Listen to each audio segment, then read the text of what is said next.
ঠান্ডা মাথায় ভারতের কলকাতায় বসে আমরা ইনশাআল্লাহ, ঠান্ডা মাথায় মোদির গলায় বসবো আমরা ইনশাআল্লাহ।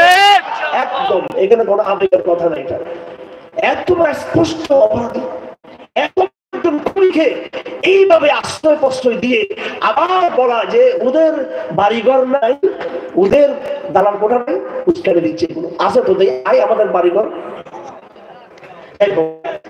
আপনাদের গায়ে বলে দিতে চাই, কোন এলাকার গৃহমালিকের বাড়িতে হামলা করবেন না। আপনার কথা ঠিক কিনা? কোন দরকার নাই। এই সমস্ত নিরীহ যারা আমরা ক্ষমা করতে পারি, ক্ষমা করে আমাদের সমাজের বিষয়। আমরা আমাদের এলাকার অনেক বড় বড় এলাকার আওয়ামী লীগের লোকদের ক্ষমা করেছি আমরা, কিন্তু যেগুলো মুজিববাদের আন্দোলন, যেগুলো আইন, এইসব চিহ্ন কিন্তু রাখা যাবে না, কিন্তু জুলুমের চিহ্ন একটাও রাখা যাবে না। কিন্তু অবশ্যই এটা নয় যে আমরা সম্পত্তিতে হামলা করতে বলবো, কখনো না। আমরা কি বলতেছি, এটা 14 গ্রামে আওয়ামী লীগের বাড়িঘর হামলা করো না, তোমাদের বাড়িঘর রক্ষার দায়িত্ব কিন্তু আমাদের। কারণ তোমরা আমাদের মতো মানুষ, তোমাদের এখন সুযোগ এসেছে মানুষের দেশের নাগরিকদের সাথে মিশে যাওয়া। তুমি মিশে যাও, তোমরা ঈমান নিয়ে এসো, তওবা করো। তোমাদের সুযোগ এসেছে মুজিববাদের ধর্মকে পরিহার করার। তোমরা এক বাক্যে বলো, আওয়ামী লীগের ভাইয়েরা আমরা তোমাদের ওয়েলকাম করবো। তোমরা বলো হাসিনার নেতৃত্ব আমরা মানি না, এই কথা বলো। তোমরা নতুন আওয়ামী লীগ তৈরি করো। সে আওয়ামী লীগ হবে ভাসানীর, সে আওয়ামী লীগ হবে এই শামসুল হকের আওয়ামী লীগ। আপনাদের আমি মজার কথা বলি, ইসলামী বিপ্লব এর জাতীয় কোনো বই নাম শুনলে মনে করবে মওদুদি লিখেছে, আশরাফ আলী থানভী লিখেছেন, কারি তোয়েব লিখেছেন, জুনায়েদ বাবুরী লিখেছেন। ইসলামী বিপ্লব এই জাতীয় নাম শুনলে সবাই মনে করবে এটা হেফজের লেখা বই, এটা জামাতের লেখা বই, হিজবুত তাহরীরের লেখা বই, এটা মৌলবাদীদের লেখা বই। আমার ভাইয়েরা, ইসলামী বিপ্লব এই বই লিখেছে আওয়ামী লীগের সভাপতি শামসুল হক। সে আওয়ামী লীগ কোথায় এখন? এই শামসুল হককে পাগল বানিয়ে ফেলছে তারা, ক্ষমতা নিয়ে ফেলছে। পরে শামসুল হক ঘর থেকে বের হয়ে উন্মাদ হয়ে এখনো পর্যন্ত মানুষ জানার শামসুল হক কোথায়, এখন কবর কোথায় তার।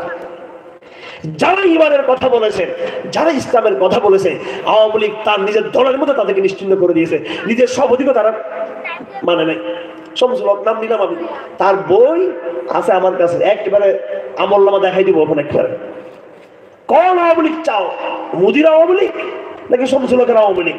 শামসুল হক তো আওয়ামী লীগের সভাপতি হিসেবে ইসলামী বিপ্লবের কথা বলেছিল।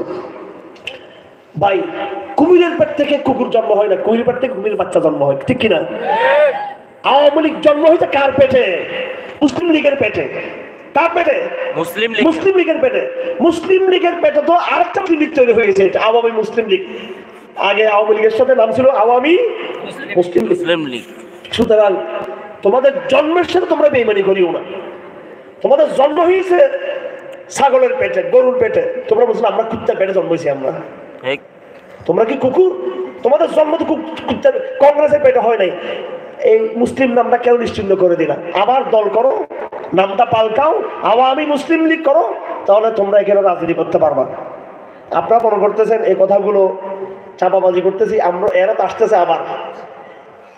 হ্যাঁ, বাংলাদেশটা ইনশাআল্লাহুল আজিজ আর পিছনের দিকে যাবে না, বলে দিলাম। এটা বাংলাদেশ আবার সামনের দিকে যেতে যেতে দিল্লি পর্যন্ত যাবে ইনশাআল্লাহুল আজিজ। বাংলাদেশ আবার বাবরি মসজিদ হয়ে দিল্লি পর্যন্ত যাবে। দিল্লিতে ক্ষান্ত হবে না, দিল্লি থেকে পরবর্তী আমাদের স্টেপ হবে সবাই। আল্লাহ নবীর ঘোষণা আছে এটার পক্ষে। আল্লাহ নবী বলেছেন আখেরি জামানে দুটো যুদ্ধ হবে। আল্লাহ নবী বলেছেন আখেরি জামানে দুটো লড়াই হবে। একটা লড়াই হবে আরব দেশে ফিলিস্তিনে। আমার ভাইয়েরা, আমার উম্মতের শেষ জামানার দুটো দলকে আল্লাহ মাফ করে দিবেন।